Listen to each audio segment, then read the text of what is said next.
Nomor 11, perhatikan pernyataan tentang benda langit berikut. Nah, manakah sih pernyataan yang benar mengenai komet? Nah, sini saya sajikan dulu. Ada beberapa ciri-ciri dari komet. Nah, silahkan disimak dari kotak yang sudah saya sajikan. Nah, saya akan identifikasi dari yang pernyataan nomor 11 ini. Nah, yang pertama, mempunyai ekor yang arahnya selalu menjauhi matahari.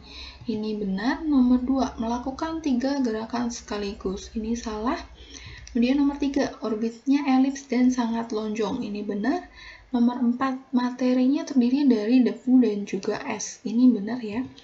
Kemudian nomor 5, berotasi berlawanan dengan jarum jam. Ini salah ya. Sehingga jawaban yang benar adalah nomor 1, 3, dan juga 4. Ada di option yang B. Nomor 12, perhatikan gambar berikut. Jadi ada 3 gambar, es batu, air, dan juga udaranya dalam bentuk balon ya. Terus, berdasarkan gambar di atas, manakah sifat zat yang sesuai? Nah, kita ingat kembali dari sifat-sifat wujud benda. Nah, saya sajikan di tabel. Jadi, kalau misalnya benda padat, volume bentuknya itu selalu tetap. Kemudian, kalau wujud zat cair, itu volumenya tetap, tapi bentuknya itu nanti bisa berubah-ubah tergantung tempatnya. Kemudian, kalau gas itu nanti volumenya akan berubah tergantung dari tempatnya, kemudian bentuknya pun juga akan berubah-ubah. Nah, kita identifikasi dari yang pernyataan ABCD. Nah, di pertama, volume pada benda yang pertama itu tetap, kemudian bentuknya berubah. Salah ya, padahal di sini es batu tuh dia akan merepresentasikan bentuk wujud zat yang padat. Berarti di sini yang A salah. Kemudian kita analisis lagi sampai yang di D. Ternyata di sini sudah tetap semua, udah benar. Kita next di benda yang kedua, yaitu air atau wujud zatnya cair. Nah, untuk volume dari zat cair itu tetap. Nah, yang tetap ternyata hanya di option yang C. Yang di B itu salah, kemudian yang di D juga salah. Nah, kita cek lagi bentuknya. Bentuknya mana? Berubah, benar. Kemudian, benda 3, udara atau direpresentasikan dari balon. Volumenya berubah, kemudian bentuknya juga berubah. Ini benar, berarti option yang benar adalah yang C. Nomor 13. Perhatikan beberapa pernyataan berikut. Ada 4 pernyataan. Nah, manakah pernyataan yang benar yang termasuk dalam gejala alam kebendaan pada abiotik? Nah, di sini kata kuncinya adalah gejala alam kebendaan tapi pada yang biotik. Nah, sebenarnya gejala alam kebendaan itu apa? Nah, gejala alam itu sebenarnya dibedakan jadi 2. Ada gejala alam kejadian dan juga gejala alam kebendaan. Nah, kalau misalnya di gejala alam kebendaan itu merupakan keberadaan benda-benda di alam atau sifat fisika dan juga sifat kimia. Itu juga termasuk dalam gejala alam kebendaan. Nah, kalau misalnya keberadaan benda-benda di alam itu misalnya contohnya kayak air, udara, kemudian ada tumbuhan. Kemudian kalau misalnya sifat fisik dan juga sifat kimia, contohnya kalau sifat fisika itu adalah warna, bentuk, ukuran, kelarutan, massa jenis, titik didih, ada titik beku juga. Kemudian kalau sifat kimia itu misalnya mudah terbakar, berkarat, kemudian mudah meledak, beracun. Nah, lanjut kalau misalnya di kejadian nih. Kalau kejadian tuh apa? Dari katanya aja kejadian. Berarti kan dia suatu aktivitas atau suatu peristiwa yang terjadi di alam.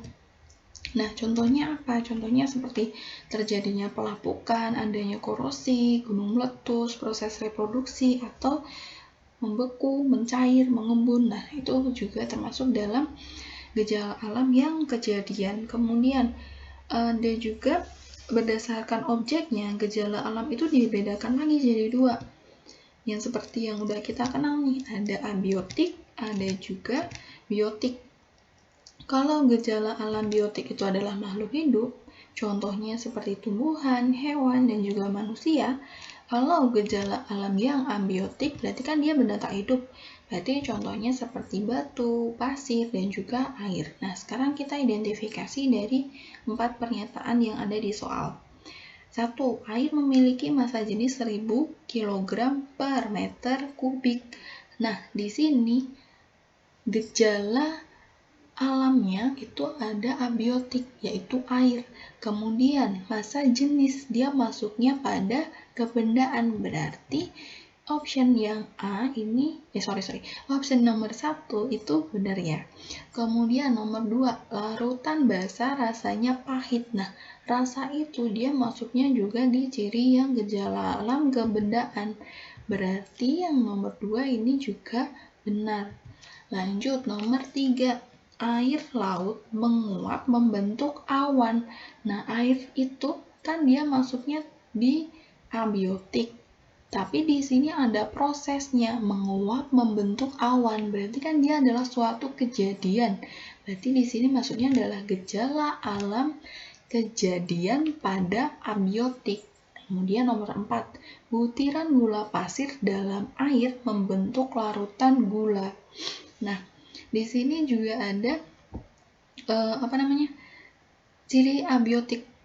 Nah, tapi di sini ada suatu prosesnya, membentuk larutan gula. Berarti dia masuknya adalah di gejala alam kejadian pada abiotik. Sehingga option yang benar di nomor 13 adalah di nomor 1 dan juga 2, ada di option A.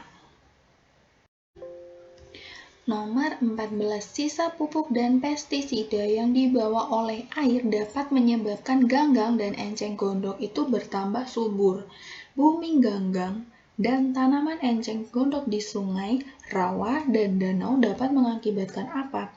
Nah, di sini kata kuncinya adalah bumi ganggang. Bumi ganggang itu kan identik dengan eutrofikasi atau pengendapan mineral di dalam perairan yang berasal dari pemupukan lahan pertanian dengan menggunakan pestisida atau pupuk kimia. Nah, untuk penjelasannya tuh kayak gini nih. Limbah pertanian itu biasanya kan mempengaruhi kondisi air dan juga tanah. Nah, limbah pertanian itu dihasilkan dari penggunaan pupuk, pestisida, atau bahan organik lainnya yang secara berlebihan. Nah, kita tahu kalau misalnya efeknya terlalu berlebihan kan pasti akan menimbulkan dampak yang negatif nih. Nah, kalau misalnya terjadi hujan, maka pupuk yang berlebihan itu akan terbawa air menuju sungai, kemudian berkumpul di danau atau bendungan. Nah, kalau misalnya di soal itu terkumpulnya di sungai, rawa, dan juga danau nih. Nah, pupuk itu nanti akan mengendap sehingga membuat kandungan zat hara di perairan itu akan meningkat. Maka alga atau ganggang akan tumbuh dengan sangat subur. Nah, peristiwa ini tadi itu yang disebut sebagai booming ganggang atau booming alga. Nah, ganggang ini itu nanti dapat menutupi sebagian besar dari permukaan air. Nah, kalau misalnya permukaan airnya itu tertutup, maka akan mengurangi sinar matahari yang dapat menembus di air. Nanti efeknya gimana? Efeknya maka akan menyebabkan terhambatnya proses fotosintesis dari fitoplankton yang di dalam airnya. Kalau misalnya proses fotosintesisnya itu terhambat, maka kadar oksigen yang terlarut dalam air nanti akan menurun. Nah, keadaan itu kan nanti akan merugikan makhluk hidup yang ada di perairan tersebut. Nah, di sini saya tuliskan beberapa dampak dari eutrofikasi seperti yang sudah saya jelaskan tadi. Yang pertama, ada penurunan kandungan oksigen terlarut, kemudian penambahan karbon dioksida di perairan, jadinya booming alga, kemudian ada juga kematian hewan-hewan akuatik seperti ikan dan juga zooplankton dan lainnya. Sehingga dari opsi nomor 14 ini jawaban yang tepat. Akibat dari booming ganggang atau booming alga itu adalah akan mengakibatkan ikannya mati karena kadar oksigennya itu menurun dalam air.